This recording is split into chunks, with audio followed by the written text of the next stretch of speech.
Hey, this is Doug Childs, Warriors and Wildmen podcast. Good Lord. Where's Rich?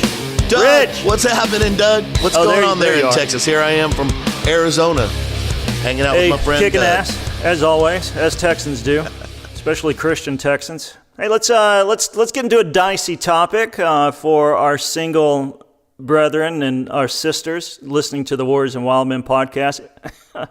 If you're single and you're hoping and scoping, man, oh man, do Rich and I have something good for you. We're going to tell you and show you how you can avoid the date from hell. And this is primarily for the ladies, but, you know, it's got applications because there's some nutty-ass chicks out there, right, Rich? Oh, there's some crazy. They got to go. What was the chart that they did on YouTube? Did you see that? Crazy and hot. The chart. Didn't see it. And then how high you are. Yeah. The hotter they are, the crazier they are. You have to look at that. If you haven't seen it yet, look it up on YouTube. Watch it. It's hilarious, and it's true. So you can get these girls that are magna cum laude when it comes to book smarts and stuff, and they're magna cum loopy when it comes to picking somebody that they want to bump uglies with for the rest of their life. And we want to help you avoid that, because a lot of people out there, when it comes to their urge to merge, are about as sharp as a bag of wet mice.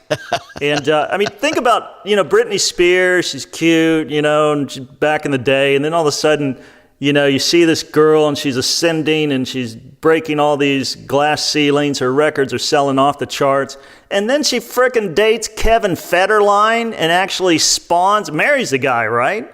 And the next thing you know, she's shaving her head and beating his car with an umbrella because he's cheating on her with some black backup dancer. It's like, Brittany, you could have avoided that, sister. Again, Federline's a douche, and there are a lot of bad guys out there, but I think that there are ways and rules that girls can put in their life so they don't merge with a Federline or some other tool bag or some smooth-talking shithead who's a bartender at Chili's who got his philosophy degree at the same university that the professor who said the tornado was judgment because we voted for Trump. I've got a list here, Rich, and you're gonna eat this up. So y'all ready? Are you ready? Hey, Warriors and Wildmen listener, put your ear closer to the computer, 'cause we're about to give you an earful. Ladies, before you get a boyfriend, number one, get a life. Right, Rich? Oh, yeah, man. Why do you want to go find the perfect person if you're not working on being a better person? You know what I'm saying? A lot of ladies date disaster simply because they don't have diddly squat going on in their lives, and they think that the missing link, the thing that's going to make them whole, is French kissing some overmoose bartender, like I said, at Chili's. He's not going to complete you. No. I don't think, it's like, oh, he completes me. You've got to come into this thing whole, mamacita. And if you're this fragmented, broken soul, yeah, and you're looking for some punk, especially some millennial dork that's wearing skinny jeans and a deep V-neck T-shirt, and he's got a man bun, which I call a douche knot, to complete and solve all your problems in your life, you might as well look to Michael Jackson for psychoanalysis, lady. You've got to have a life before you merge with somebody else's life. Tell me I'm wrong, Rich. Tell me. Well, check this out. We'll make it real and real serious real quick. A marriage is the deepest and closest, most intimate relationship. So if you go into a relationship with wounds, emotional inner wounds, and you think that marriage is going to heal those wounds, you're crazy, because marriage aggravates and hurts those wounds more than any other relationship there is. So when you get two people that aren't fixed, that aren't whole, like you said, and they get married thinking they're going to fix each other, they find out that they're causing each other more pain in the most intimate places in their heart and their soul than they ever even dreamed. So they're actually getting the opposite. They're thinking, you're going to make me happy. People will do anything to stop the pain of loneliness, the pain of rejection, the pain of whatever. And they find somebody, and the excitement of a new relationship will do that. But when that wears off, all you have is two wounded people wounding each other in the deepest, most intimate places. So you might want to go past, I think she's hot, or he has nice abs, You might want to move a little bit farther past that when choosing your next spouse. Or your first spouse, hopefully your only spouse, right, Doug? Yeah, and that's after you have 4 kids, you got 57 stretch marks, and your hair's like the tensile strength of the Bride of Frankenstein. You need to figure that out and get that settled way before you get into a relationship with somebody that you're going to hook your wagon to. Yep. I'm a big proponent of when I was in the ministry and I was counseling young couples, which was very torturous, but it was also very short because, I'd give them little McNuggets of wisdom, and if they didn't go off on those things, I'm not going to give them another one. So anyway, one of the things that I pushed heartily towards young women is that you got to have vision, man. You need vision more than you need somebody who's got the opposite plumbing than you. You need something in your life that's great to live and die for. You need to hear from God before you ever fuse with a fellow, what he wants you to do, what your passions are. Good. And there's many reasons why to do that. Because if you hook your wagon, if you're a racehorse and you hook your wagon to a frickin' jackass, again, like you said, Rich, no matter what his abs look like or what her legs look like, oh my God, is there going to be problems down the road? And I don't mean like 7 years later when you get the 7-year itch. I'm talking about probably within 24 months. Oh, yeah. That's why it's got to be so settled, and you can't be a little etch-a-sketch, that can be erased in your purpose and by some gullible little monkey. You got to be somebody who knows who you are, what you're about, where you're going. Now, you always leave latitude for, the vision and the revelation to expand and morph as God, takes us down the road and stuff. But if you enter into a relationship, ladies, rudderless, like a needy parasite, you will become the slave of whatever host you attach yourself to, period. That's really good. Really good, Doug. And you know what I think about, too, is I think a lot of these people nowadays, they say, well, what if I marry... I'm throwing a curve in here fast. They're saying, well, what if I marry them and I find out they're not good at sex? It's like, well, if you weren't such a hoe, you wouldn't have anybody to compare them to. That's my thought on that. If you got married as a virgin, and if both people are virgins, and you had sex, you wouldn't even know if you sucked. It'd be the greatest thing you ever experienced. But since you're out there testing everything, like somebody test driving their first new car, and then you're like, well, you don't compare to this, and then that person did this. It's like, man, what the hell are you talking about? Another thing is that sex is supposed to be, in marriage, it's a level of communication, of intimacy that goes, it's the deepest level. So people start a relationship, a dating relationship. Next thing you know, they're having sex. They bypass all of the things that lead into a relationship. All of the communication stops. And they say, that, how many times have you heard this? We don't talk anymore. Oh, that's because you gave it up. Yeah, you gave up talking, started squawking with your naughty bits, man. See, they talk until they get it. And then they just want to get it. And then they don't know you, and you're just on the list. And girls that have a life, they've gotten a life, they have a vision, they have their standards, they know what they're called to do to some extent, and they're focused. If a guy leaves a girl like that, it doesn't derail their existence. They don't go neurotic and never-ending introspective trips that leaves them depressed. Yep. They're kind of like, They don't turn into Bridget Jones and start eating like big ass buckets. There's a lot of girls out there like that now too, though. A lot of girls are doing that. Yeah. All right, let's go from Get a Life to let's see what else is on the list. Rich, I said something else. I can't remember what it was. It's Get a Life, and I think let me see if I can pull up. Oh, Get a Grip. Not only get a life, but you also got to get a grip. And here's what I mean by that, Rich, and I know you see this ad nauseum, ad infinitum in your pastoral duties.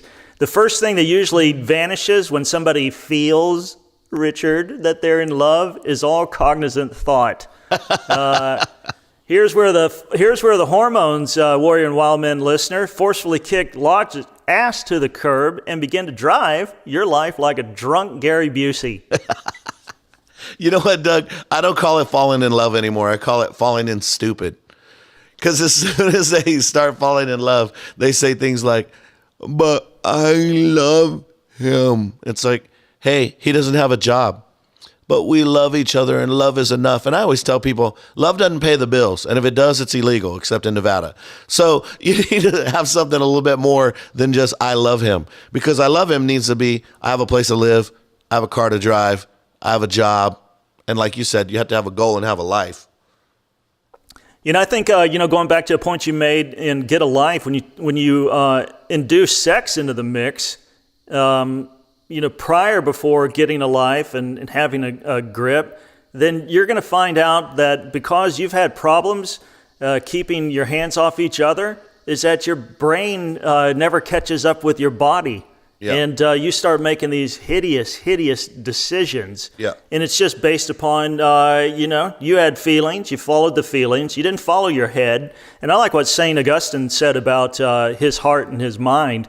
He said he's found, as a very randy, unsaved person and very astute Christian that St. Augustine was, he said he's found it kind of, what's the word I'm looking for, Rich?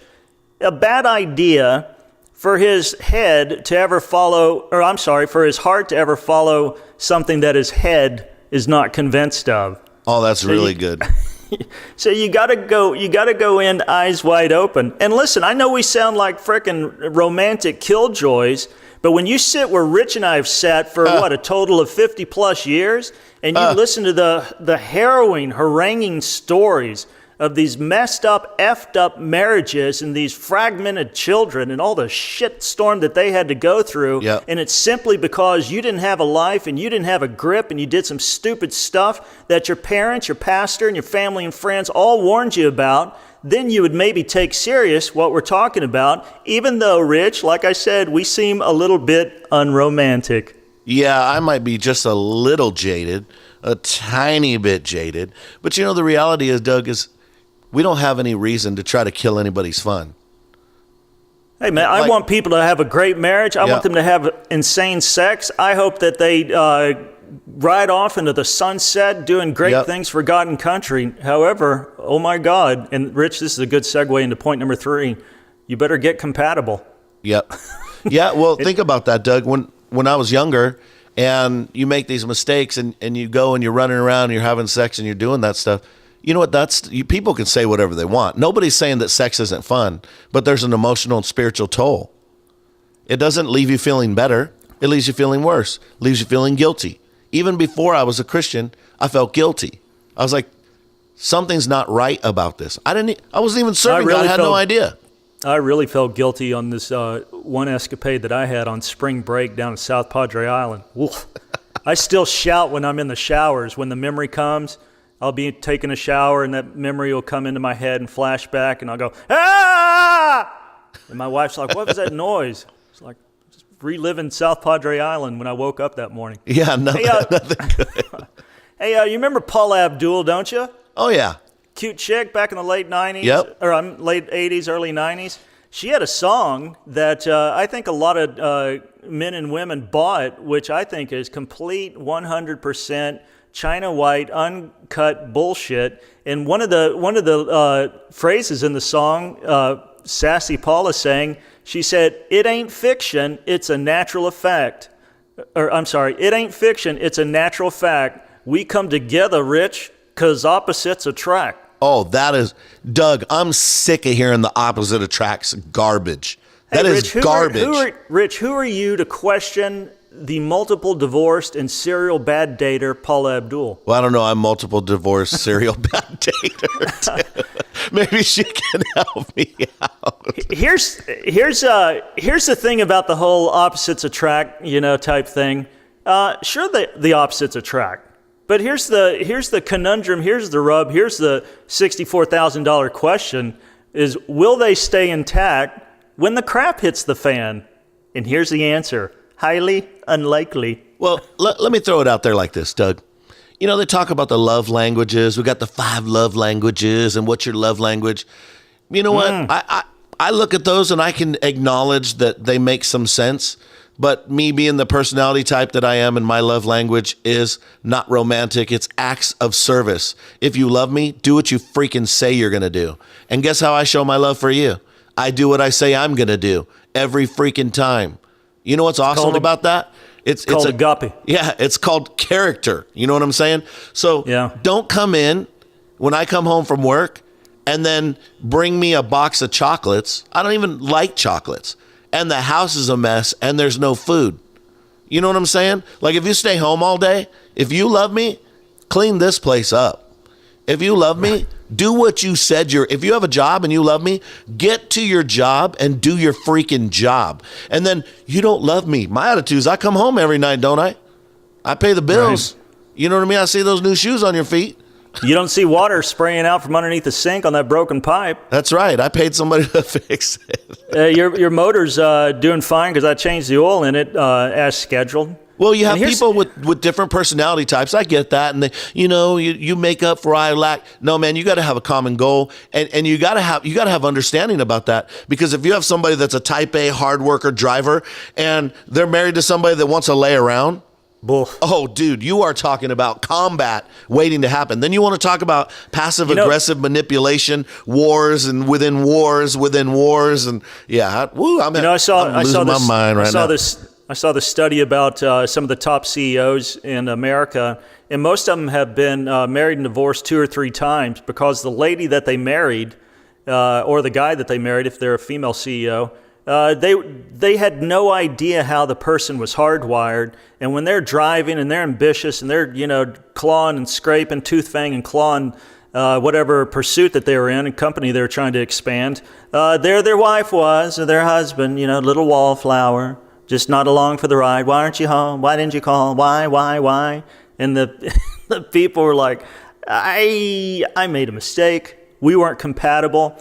And this thing about compatibility and with the girls, I know it doesn't sound sexy. It doesn't sound appealing, like dating the brooding, in and out of jail, melancholic, mysterious, exotic, wannabe rebel flute player for the rock band Oasis who needs your boobs to lie on in order for him to make sense out of all of life. Yeah, I know that that doesn't sound as I know that sounds more sexy than what Rich and I are selling. But take it from us. We could save you a lot of trouble.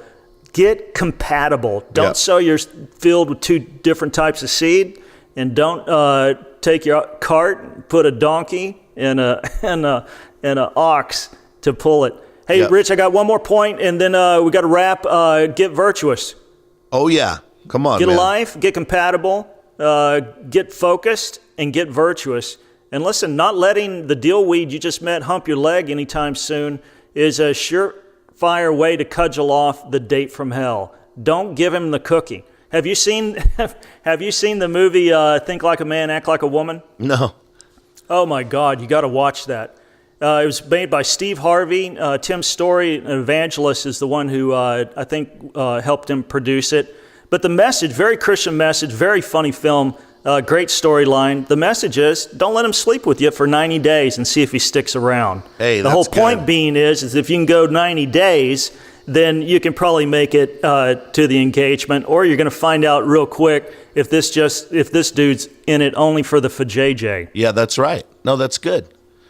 And like I said earlier, if that happens, it cuts short the process of establishing communication and a relationship and the friendship. Because the friendship's come on, that's what it's about. If your relationship's not built on a friendship, what's it built on?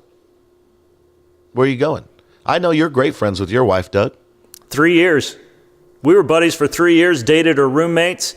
And then from a kind of a Sherlock Holmes path of deduction, I'm sitting there thinking at 24 years of age, like, man, none of these girls that I've been around, great girls, righteous girls, godly, but they didn't really flick my switch. And I'm sitting there one time and I'm bemoaning my current state of hoping and scoping to my one of my pastors, and he goes, dude, Mary Margaret, she's a freaking gem. You guys are best friends. She's hot. It's like, he said, if I wasn't married, I would ask Mary Margaret to marry me. and it dawned on me. It's like we've been through hell and back. We're still buddies. I've seen her at the worst of times. She's seen me at the worst of times. We've seen each other, champion and win battles and strangle dragons and all this other stuff. And the first date I took her out on, I asked her to marry me, and she said, "I've been waiting for 3 years for you to do that." That's awesome, man. See, but Boom. look at that, Doug. Because you guys are both serving God, you're both living a virtuous life. It prepared the way to see something that God had for you. You didn't short circuit it, you didn't mess it up. And you ended up with the prize. And you know what, Rich? I look like I am a hormonal, testosterone-laden dude, right? Yeah, pretty much, 24/7. And before I got saved, I was smashing it. And after I got saved and stuff, I had a girlfriend, and then we broke up. And then for at least 12 months, I didn't date anybody. I just dug in, got a life, got focused, got a vision. Yeah. And then boom, that led, to God putting Mary Margaret in my life. And we got one more point, man. I got to get this one in because it's so huge. If you want to avoid the date from hell, and I don't care if you like this or not, this one's going to hit you right in the crotch. You might want to put on a cup, Warriors and Wildmen listener. Don't move into the dude's house. That equals loss of authority. This is a stupid move. Why does this act equal dumb squared? Well, here it is, numbnuts. You give the guy all the perks of being married without any frickin' commitment, period. Yep. Zero commitment. The intimacy level can never surpass the commitment level. When it does, you're in trouble. Never, ever, ever let the intimacy level go past the commitment level. And it's if you think we're being too stringent, too hard, Rich, as some say, too unromantic, tell the guy you're not going to move in with him, and see if he sticks around. My guess is the little wanker is going to go down the road. I gotta get this one, man. A truly great guy, ladies, will respect you more for your self-control, which is, by the way, a must for healthy marriage, period. Yep. And girls, don't be hanging around with some guy that just keeps trying to get in your pants. Guys, don't hang around with a girl that does the same thing. You're setting yourself up for failure. I was listening to the radio one day, and John Hagee came on the radio, and I was listening to him, and he said this. He said, "A woman's value is found in her virtue. And the reason you don't have any value is because you gave up your virtue in the backseat of a 57 Chevy." Smoking Lucky Strike. Yeah, and I thought, if you gave it up in the back of a 57 Chevy today, you're dating a guy that's rich, because that car's worth about $57,000. Yeah, that car's worth a lot of money. But my point original. Is, our values and our virtue. And you know what, everybody, and I don't want to leave this out. Everybody makes mistakes and messes up. It doesn't mean that you don't have value. But you know what you need to do? You need to regain your virtue. You need to go back to God. You need to go back and get it right. You know what? That's why we have a new day every day. God's mercies are new every morning. That's not so you can just keep doing stupid stuff. It's so you can hit the reset. And I'm going to do better. I'm done doing it like that. Change your mind. Don't hang out with a guy that you wouldn't marry. Don't hang out with a girl that you wouldn't marry. Don't hang out with someone and take the chance of falling in love if you don't want them to be the father or mother of your children. And if that's the case, man, hit the reset button. You can do it. You can become virtuous again. Yeah, and also, and this is going to be a jagged little pill for the Warriors and Wildmen person to swallow. Don't expect God to bless your marriage if you're completely dishonoring Him in your dating. Yeah, that's good. Now He might. God's a gracious God. His mercies are new every morning. But it just blows my mind, man, that people just completely just blow off God's commandments, blow off following Christ. And then they get married, and they're like, "What happened, dude? Why? Well, you smoke cigarettes and cocaine, That's why." And it's the same with the dating. Why is this happening in our marriage? Because trouble's going to come to your marriage. It's like we talked about in the last podcast about storms. Yeah. Good marriages are going to go through storms. Absolutely. You got one built on shit where you've completely blown God off, and then you want Him to all of a sudden high-five it, going that's into right. it. You're on your own, amigo. Hit that, senorita. Better hit that reset switch. I think it comes back to everything. We got to get it right, Doug. Wherever you're at, get it right. Yeah, look at Proverbs 1. I think it starts around 24. I don't have the Bible in front of me right now. It says, "I called, and you refused, and I stretched out my hand, and you didn't pay attention. Yep. You didn't want any of my rebuke. You scorned my prophets. Now guess what? you're gonna reap hell. Yeah. He said, I'm gonna mock you when your dread comes, and I'm gonna sit back and eat popcorn and drink a Schlitz malt liquor bowl when your dread falls upon you. Yep. I'm gonna laugh at your derision. Yeah, that's not mean old Rich and Doug saying that. That's Solomon, according to 2 Timothy 3:16, I believe, Rich, by inspiration of the Holy Spirit, who said God's going to laugh at you after you blow him off. Yeah. When he tries to warn you. You know, he said, call out to your idols, let them help you. Oh, get right or get left. Rich, what do we need to do? That's a wrap on the Warriors and Wildmen podcast. That was a delicious one, wasn't it? It was awesome. It was very profound, hopefully helpful to people. If you apply it, it'll help. Go to Warriors and Wildmen Facebook page, like our page, subscribe on iTunes, comment, review. Tell us if you like us or love us. We love you anyway. Warriors and Wildmen.